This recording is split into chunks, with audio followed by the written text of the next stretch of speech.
6, Esther Wells. Good afternoon, Council President Fanny Gonzalez, Vice President Balcom, Council members, and community members. My name is Esther Wells. I am a CPA, a lifelong resident of Montgomery County, President of the Montgomery County Taxpayers League, and a candidate for County Executive.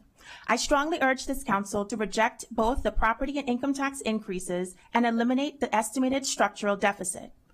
A total reduction of $446 million is required. We must operate under the core belief that the primary role of government is to fund public safety, education, and transportation. This requires tempering pay adjustments to reflect the actual economic conditions of our residents.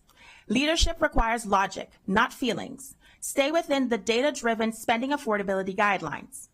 Due to 8 years of failed leadership, lack of fiscal discipline, tax and spend policies, inadequate oversight, and accountability of taxpayers' funds, we no longer have the luxury of framing the FY2027 budget around priorities.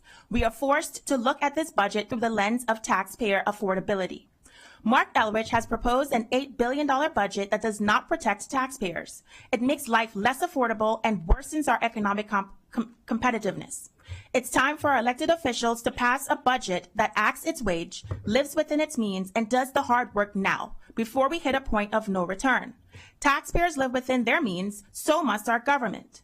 In this stagnant climate, safety net programs alone will not win the day. Prioritizing the ask of special interest groups that fund your campaigns is not just unethical, it is a conflict of interest and the reason Montgomery County is struggling.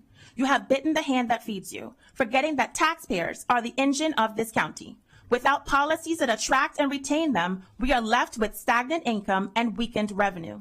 In February, Council staff reported that our economic conditions are noticeably worse than a year ago. Personal income growth for taxpayers is stagnant at 1%, yet this budget proposes pay adjustments between 6 and 9%. Why are these raises not based on competitive review of worker salaries, a study that hasn't been done since 2011? To make matters worse, Elrich proposes using $182 million in one-time rainy day reserves to fund ongoing expenditures.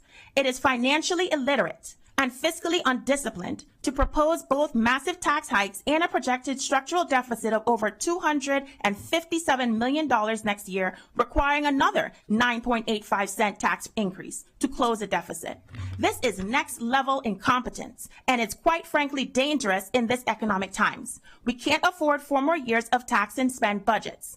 Let me be clear as to who is accountable for defunding your family's future. Mark Elrich, Will Gerando, Kristen Mink, and Lorianne Sales. These 4 have failed to improve the quality of life, failed to make housing affordable, and failed to equalize outcomes for low-income students. They have not earned another term. Vote them out.